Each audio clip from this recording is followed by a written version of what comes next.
So near my home place, there was a lady just on the way into Thurlestown who had an absolutely spectacular garden. Myself and my dad went there on occasion. Whenever she'd fell a tree, my dad was addicted to anything that burns. We'd go and we'd take home the fallen tree, chop it up and burn it. But like this lady, she had just an absolutely meticulous garden. It was beautiful. Everything was pruned and harmonizing colours and everything and all that kind of thing. So she passed away, I'm not really sure, I think about 3 or 4 years ago. So I was just driving past the garden a couple of weeks ago, and I just had a quick look in over the wall, as Irish people do, just constantly scanning to see what the neighbours were doing. So had a good long look for myself anyway. And just saw how very quickly, as all of you gardeners know, if you don't keep on top of things, gardens go crazy very, very quickly. So it is. The garden is a jungle. This garden that she invests so much time in such a short period now is just gone mad, gone crazy. Now, obviously, she invested a lot of time in this because it's something she loved doing, something that brought her maybe peace and joy in that. But isn't it interesting that you can put an awful lot of time into something, and at the end of the day, what's it for? I've met a few farmers as well who, again, farming in Ireland, it's an interesting business. There's a lot of farmers putting an awful lot of money into, very much like our gospel, bigger barns, bigger tractors, more stock, just as many livestock as your farm can possibly hold. As soon as you get a good year, buy in some more. So you're constantly at the absolute max limit of what you can sustain, which puts an awful lot of pressure on farmers. Because then you get a bad year when there's either a lot of rain or very little sun, low grass basically. Then there's huge pressure. How am I going to feed them? It's going to cost me a fortune. I have to buy in feed, or last year's feed, will we have enough? And whenever there's a tight year, a lot of farmers go quite depressed, some even suicidal, pushing too hard, And then, as I've met a number of older farmers who none of their sons really want to take over the farm after them. So after all of that, after pushing so hard for so long, what's it all for? You were farming so hard, so intensely, that you were miserable for so much of your life because you're just putting everything into it. And then you die and no one takes over your farm. What's it all for? That's today's gospel. Now, it's interesting because I've seen situations where there is injustice, right? So the gospel story is, a man says to Jesus, "Master, tell my brother to give me a share of our inheritance." So you can imagine that's actually a kind of a fair request. So our parents have died, maybe 4 children, you'd imagine they get a quarter each. Obviously you can't necessarily just divide a farm in 4 parts, otherwise it's kind of useless. But he's just looking for what seems to be a just request. And what's the Lord's answer? And he's like, some have argued that the Lord has a breed of a Kerry man in him. And today's gospel kind of supports that, because you ask him a question and he answers something completely like, what? But Lord, tell my brother to give me a share of our inheritance. And the Lord replies, "My friend, who appointed me your judge or arbiter?" And then he tells the story.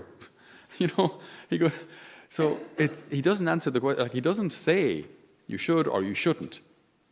What he said was basically, material things don't really matter, lads. They don't. Use them while you need them, in as much as they glorify God and as much as they help you and your family. But we don't live for these things. At the end of the day, at the end of it, you leave it all. You leave it all behind you, so what's it all for? On the other hand, he says at the end of the gospel, so it is when a man stores up treasure for himself on earth instead of making himself rich in the sight of God. So how can we make ourselves rich in the sight of God? How do we do that? So the gospel tells us in a way what we're not supposed to do. Don't set your heart just on material things and on the constant increase of your material wealth. That's useless. I mean, don't get me wrong, if you have a business, it's good that you make a profit, and it's good that you can pay your employees, and it's good that you can, if it's all fair and above board, you can expand a bit and employ more people. Fantastic. That all of us have benefited from people employing our parents or whoever it was. They paid our bills. Great. So there's nothing wrong with that. But that's not what we live for. It's not our number one priority. So, okay, let's phrase it positively, what should our priority be, or how should this work? There's a very interesting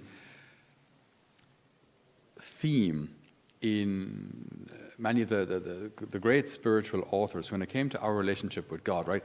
The key to a healthy relationship with God, the key to deepening our relationship with God, the key to progress in the spiritual life. I heard a talk about this recently, and the one word I thought, Ginny, how would you summarize it? Like, what one word would you put on it? The one word which comes up for so many of these spiritual authors, right, when it comes to our relationship with God, is generosity. Now, generosity is giving. I just looked up the definition of it, so I was not talking through my hat here. But generosity is showing a readiness to give more than is expected or more than is deserved. Now, we're going to look at those two things. To give more than. So a person is generous with you if they give you more than you deserve or maybe more than you expected. Okay. So when it comes to God being generous with us, which is what our first reading is about from Ephesians, God being generous with us. I mean, every act of forgiveness is God being more generous with us than we deserve. Every time we receive Holy Communion, God is being infinitely more generous than we deserve. He gives us his own body, blood, soul, and divinity. I mean, there is nothing conceivably greater than he could give to us who are sinners. Like, it's an act of sheer generosity. Okay? So us being the beneficiaries of that generosity is great. Like, all of us like to receive gifts. All of us like to receive things for free. You know, especially when you ladies go shopping and you see those 4 words that put fear of God in a man's heart.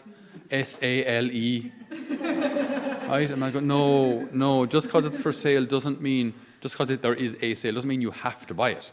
You know. But it was on sale. So, okay, so like, generosity. All of us like to receive things that maybe we don't necessarily deserve, receive extra. You know, it's great. It's great to be the beneficiaries of that. Okay. And when it comes to God, we like to pray for things and get them. It's a very simple dynamic. It's a dynamic that we like, you know. I can't do something. I ask God who can. He gives it to me. Voila, I'm happy. Let's reverse that just for a second, because any relationship should go both ways. So God being generous with us, no problem. Great, we love that. Us being generous with God. We don't normally think of it that direction. You being generous with God. Now, going back to our definition of generosity. So giving more than is expected or more than is deserved. You can't give God more than he deserves. Okay? God can definitely give us more than we deserve. We cannot give God more than he deserves. We can give God more than is probably expected by society, that is, not by him. We can give God more than is expected. To be honest, these days, as we've said a million times here, if you do anything more than just Sunday Mass, you're considered some sort of a radical. You go to a prayer meeting. What's wrong with you? Are you a right-wing fundamentalist? Like, you know, you pray the rosary every day. Why? Does someone die? You know, like you do anything more than Mass. Like, what's like? Do you want like get your veil now or what? Like, I mean, it's just. Well, we'll take Saint Joseph down there and pop you up, maybe. You know, like it's just. There's this real like if you do anything more than the minimum, and it's too much. The idea, the concept of being generous with God is quite foreign. I would say to us Irish, it's very, very foreign. We have, unfortunately, a very minimalist understanding of what God deserves. Give him the minimum. Find out what like even when it comes to priests in the liturgy, you know what I mean? At times we aim for the thing to be valid. Valid. Like just that nothing completely illegal happened. That's like not the standard, not a healthy standard of understanding how liturgy should work. Is it valid? No, there's much more to it than that. Like the bar is an awful lot higher. Not just give God the bare minimum of what he asks, but give generously. And again, in any human relationship, it's plain obvious how mutually beneficial it is for a husband to be generous to his wife and wife to his husband, her her husband, what a beautiful relation that forms. If it's only going one way, one person is happy, the other person is probably happy to give for a while, but then it just begins to feel empty, soulless. Kind of like having a spoiled child rather than a husband. So, generosity with God, giving God more than society expects. So what does that mean for you? That can mean all sorts of things. We haven't really time to go into all the details, but to be generous with God, I think it's just even meditating that for yourself. Am I generous with God? Am I generous with God? Could I give him, does he deserve more? Well, yes. Yes, he deserves more. Could I give him more? I think maybe to look at three different things like time, talent, or treasure. Can I give God more of my time? Well, you probably can. You know, it's something that with young people I'm always recommending that they find good podcasts or good apps. And when you're traveling is dead time. Use it for something good. Whenever you're in a car, going to college, work, or use that time. Have an old rosary playing in your ears. Be listening to something that's inspiring. It's time given to God, effectively, because I'm trying to understand your heart more. So I'm listening to Father Mike Schmitz or Bishop Robert Barron or something good that nourishes your soul.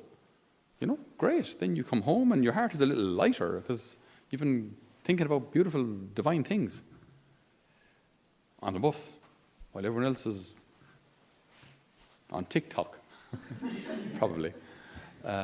So, you know, that's one thing. If you give more time to God, of your talent, is there any way you can serve? Anything you can do as regards choir, music, service, parish pastoral council, I don't know, volunteering for something? Is there anything you can do with your talents?